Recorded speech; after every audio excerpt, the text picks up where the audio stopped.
Palvelumuotoilu, palveluinnovaatiot, palvelukehittäminen. Miten nämä liittyvät tuotetta valmistaviin yrityksiin? Monet yritykset näkevät liiketoiminnan kasvupotentiaalin tulevan palveluista. Taustalla saattaa olla tilanne, jossa tuotteiden myyntiä on vaikea kasvattaa, kilpailu on kovaa ja muista on vaikea erottautua. Teollisuuden palveluliiketoiminta onkin noussut yhdeksi strategiseksi keinoksi menestyä muuttuvassa toimintaympäristössä. Minä olen Sanna Peltonen Vaasan ammattikorkeakoulun muotoilukeskus Muovasta. Tässä esityksessä tarkastellaan palveluita kehittämisen kohteena sekä luodaan katsaus siihen, miten PK-yritykset palvelukehityksen näkevät. Palveluliiketoimintaan siirtyminen edellyttää valmistavan teollisuuden yrityksiltä ja niiden asiakkailta uudenlaista ajattelua ja liiketoimintamallien muutosta. Uusia osaamistarpeita nousee myös palveluiden kehittämisessä. Yksi palveluiden myötä korostunut näkökulma on asiakaskeskeisyys. Keskiössä ei ole enää meidän valmistamamme ainutlaatuinen tuote, vaan se, miten me voimme auttaa asiakasta saavuttamaan hänen tavoitteensa. Miten me autamme asiakasta palvelemaan paremmin omia asiakkaitaan. Huomio siirtyy siis asiakkaan toimintaan ja sen tukemiseen. Asiakkaan kuuntelemisen sijaan on ymmärrettävä hänen liiketoimintaansa, tavoitteitaan ja toimintaympäristöään. On siis löydettävä uudenlaisia keinoja muuntautua asiakkaiden toiveiden ja tarpeiden vastaanottajasta asiakkaan liiketoiminnan tukemiseen. Palveluista puhutaan paljon ja niiden merkitystä korostetaan jatkuvasti. Voisi jopa kysyä, tarkoittaako tämä sitä, että tuotteet eivät olisi enää tärkeitä. Kyllä ne ovat edelleen tärkeitä, mutta ne eivät välttämättä enää yksin riitä. Onkin tärkeää huomata, että tuotteet ja palvelut eivät ole kilpailijoita keskenään. Ne eivät saisi olla tätä myöskään yrityksen sisällä resursseja jaettaessa. Tuotteet ja palvelut ovat erilaisia keinoja asiakkaan tavoitteen täyttämiseen ja usein tarvitaan näistä molempia. Palvelukeskeisessä ajattelussa ei itse asiassa ole erityisen kiinnostavaa erotella tuotteita ja palveluita toisistaan. Huomio tulisi olla enemmänkin siinä, miten näitä erilaisia osaamisia ja resursseja yhdistämällä voidaan parhaiten rakentaa asiakkaalle arvoa tuottava kokonaisuus. Keskiössä tulisi olla se, että asiakkaalla on tehtävä suoritettavanaan ja yrityksen tulee löytää tapa, miten se voi parhaiten tukea asiakasta tämän tehtävän suorittamisessa.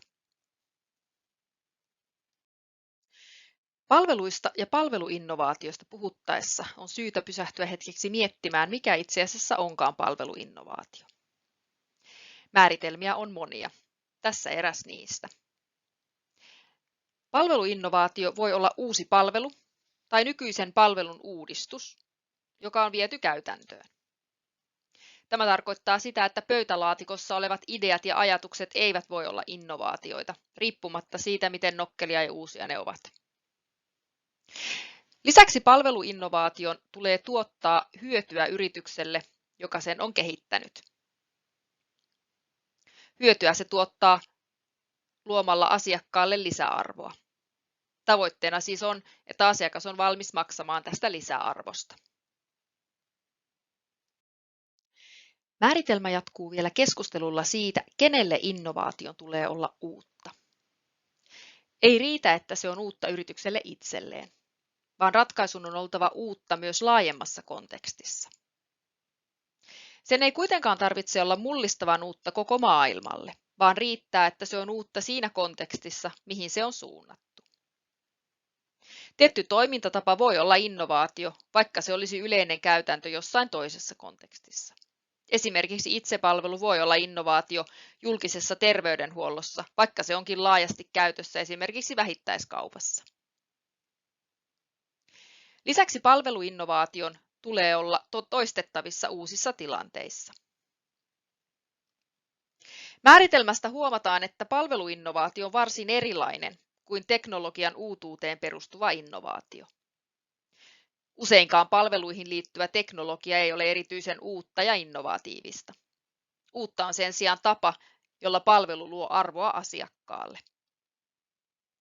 Tästä johtuen palveluinnovaatiot nousevatkin useimmiten asiakkaiden toiminnassaan kohtaamien tarpeiden ja ongelmien aistimisesta ja niiden ratkaisemisesta. Jos palveluinnovaation määritelmä eroaa teknologialähtöisestä innovaatiosta, sama pätee myös palveluiden kehittämiseen. Yksi eroavaisuuksista on se, miten kehittämisen aikana suhtaudutaan asiakkaaseen. Tuotevetoisessa innovoinnissa kehittäminen tapahtuu usein tiukasti suljettujen ovien takana. Kyseessä on salainen projekti, josta ei liiemmin hiiskuta ulkopuolisille. Kehittämisprojektin tuloksena syntyy uusi ratkaisu, jolla asiakas yllätetään. Innovointi on siis ikään kuin show, jota harjoitellaan suljettujen ovien takana.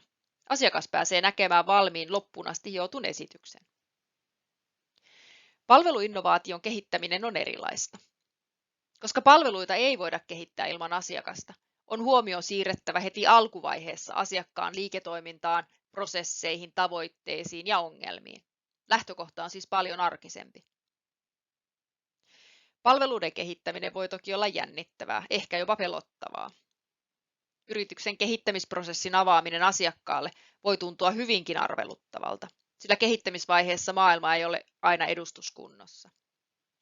Keskeneräisyyden, oman tietämättömyyden ja ehkäpä oman organisaation toiminnan paljastaminen asiakkaalle saattaa tuntua valtavalta riskiltä. Myös asiakkaan osaaminen ja kiinnostus näyttäytyvät uudessa valossa. Jos aiemmin on tuntunut siltä, että vain harva asiakas on riittävän kyvykäs tuottamaan innovaatioita, sillä he keskittyvät vain arkisiin ongelmiinsa, niin palveluiden kehittämisen kannalta tämä on juuri se, mihin asiakkaiden pitääkin keskittyä, omiin ongelmiinsa, sillä nämä toimivat usein lähtökohtana koko palvelukehitykselle. Vaasan ammattikorkeakoulun Muova sekä Vaasan yliopiston johtamisen ja tuotantotalouden yksiköt haastattelivat loppuvuodesta 2017 Pohjanmaan alueen teollisia PK-yrityksiä. Haastatteluilla kartoitettiin palveluiden merkitystä yritysten liiketoiminnassa sekä yritysten odotuksia siitä, miten tilanne tulee kehittymään lähivuosina. Tulosten perusteella palveluiden merkitys yritysten liiketoiminnassa tulee kasvamaan. Lisäksi yritykset uskovat palveluiden siirtyvän entistä vahvemmin liiketoimintansa ytimeen. Nykytilakartoituksessa taustalla oli neliportainen luokitus, joka kuvaa sitä, miten tärkeässä roolissa palvelut nähdään ja miten tämä heijastuu palveluiden kehittämiseen. Luokittelussa ensimmäisellä tasolla on passiivinen palvelukehitys. Yrityksen strategiana on tällöin kehittää ja valmistaa tuotteita. Yritys saattaa tarjota palveluita, mutta palveluja ei tarkastella kehittämisen näkökulmasta.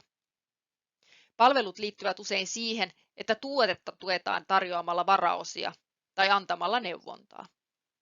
Kyseessä ovatkin ennemminkin palvelukset kuin palvelut, koska niillä ei ole hintalappua. Näin ollen palveluita ei myöskään nähdä liiketoimintana.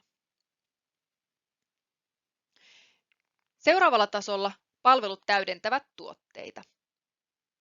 Yrityksen strategiana on tässäkin ensisijaisesti kehittää ja valmistaa tuotetta. Yritys näkee palveluiden tukevan tuotteita merkittävässä määrin. Kehitysponnistelut keskittyvät pääosin tuotteisiin, mutta myös palvelut nähdään potentiaalisina kehittämisen kohteina. Tuotetta tukevia palveluita kehitetään paremmaksi tarpeen mukaan. Palvelukehitys tapahtuu satunnaisissa projekteissa. Kolmannella tasolla palvelut ovat siirtyneet liiketoiminnan ytimeen. Palvelut nähdään tärkeänä osana liiketoimintaa, sillä ne tuottavat jo merkittävää tulovirtaa. Lisäksi palveluille on asetettu liiketaloudellisia tavoitteita. Palveluiden kehittäminenkin on jo jatkuvaa. Neljännellä tasolla on innovatiivinen palvelukehitys. Tällöin yrityksellä on palvelulähtöinen strategia. Tämä ei tarkoita sitä, että tuotteet olisi hylätty, vaan että palvelut nähdään keskeisimpänä innovaatioiden ja uudistumisen lähteenä. Palveluiden kehittäminen on strategista, tavoitteellista ja järjestäytynyttä. Mallia tarkasteltaessa on tärkeää muistaa, että se ei viittaa siihen, että ylemmät portaat olisivat parempia kuin alemmat. Se ei myöskään viittaa siihen, että kaikkien yritysten tulisi pyrkiä ylimmälle portaalle. Mallin tarkoituksena on pikemminkin kannustaa yrityksiä tunnistamaan oma sijoittumisensa palvelukehittämisen portaille ja pohtia, mikä olisi juuri heidän tapauksessaan optimaalinen taso. Valtaosa haastatelluista yrityksistä totesi, että palveluita ei ole varsinaisesti kehitetty, vaan ne ovat syntyneet vastauksena asiakkaan tarpeeseen. Toinen suurempi luokka yrityksiä totesi, että he eivät noudata mitään erityistä palvelukehittämisen prosessimallia tai menetelmää. Kaiken kaikkiaan näyttääkin siltä, että yritysten palvelukehitys ei ole kovinkaan järjestelmällistä tai järjestäytynyttä. Tulos on linjassa aiempien tutkimusten kanssa. Monissa tutkimuksissa on nimittäin todettu, että palvelukehityksen alkutaipaleella palvelut lähinnä syntyvät yrityksen vastatessa asiakkaiden pyyntöihin. Lähes puolta haastatelluista yrityksistä motivoi palvelukehittämiseen halu auttaa asiakasta menestymään liiketoiminnassaan.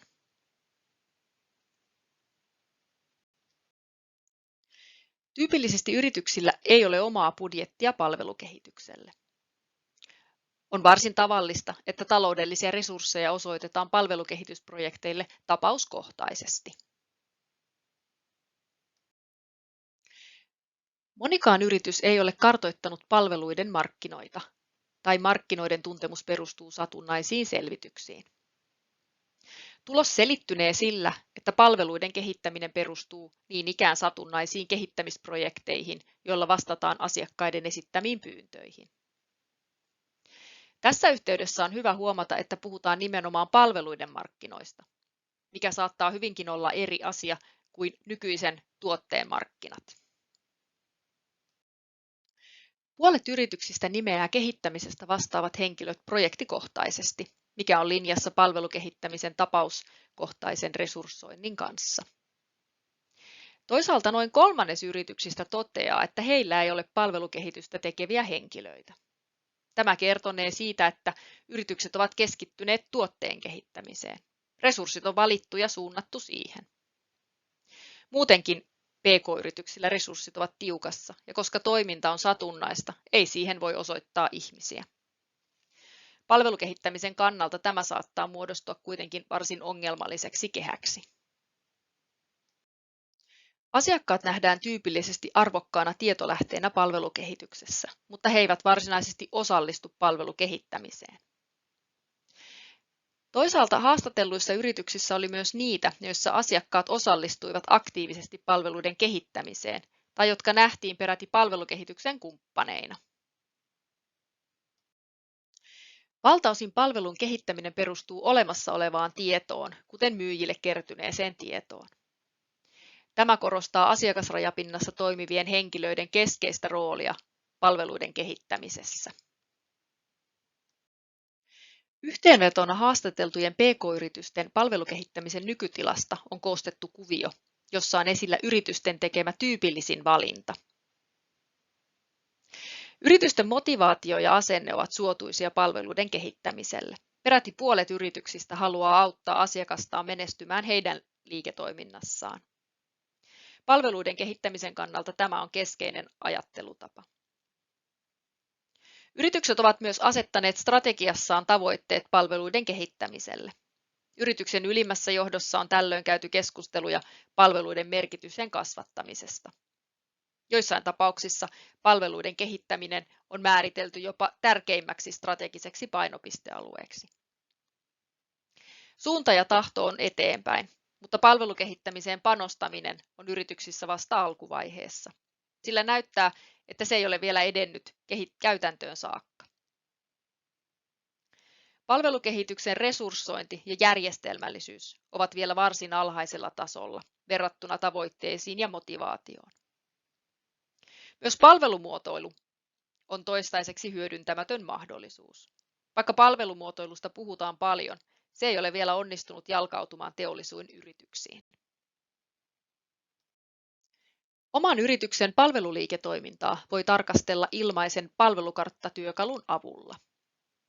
Työkalu on kehitetty erityisesti tuotetta valmistavien pk-yritysten tarpeisiin Euroopan sosiaalirahaston rahoittamassa digikasvuhankkeessa. Nykytilan lisäksi työkalu auttaa yrityksiä palveluliiketoiminnan muutospolun määrittämisessä. Työkalu koostuu 4 osa-alueesta: palveluliiketoiminta, teknologia, palvelukehittäminen ja palvelustrategia. Seuraavaksi katsomme esimerkkinä palvelukehittämiseen liittyvää osa-aluetta. Palvelukehittämisen osion kysymyksillä kartoitetaan palvelukehityksen tavoitetta, resurssointia, prosessia, asiakaskeskeisyyttä sekä palveluratkaisun kehittämistä. Annetuista vaihtoehdoista yritys valitsee parhaiten vallitsevaa tilannetta kuvaavan väittämän. Nykytila piirtyy valittujen väittämien perusteella palvelukehittämisen profiiliin vaaleanvihreänä. Seuraavassa vaiheessa suunnataan katse yrityksen palvelukehittämisen tavoitteisiin, eli valitaan parhaiten tavoitetta kuvaava taso. Valittu tavoitetaso piirtyy profiiliin tummemmalla vihreällä. Palvelukarttatyökalu ehdottaa joukon erilaisia kehittämiskohteita, joista yritys voi poimia itselleen parhaiten sopivat. Kehittämiskohteiden vaativat toimenpiteet, niistä vastaavat henkilöt sekä toimenpiteiden aikataulun voi kirjata työkalun tarjoamaan lomakkeeseen. Lisää tietoa ja työkaluja palvelukehittämiseen löydät iX3-hankkeen oppimisalustalta. Nähdään siellä. Kiitos!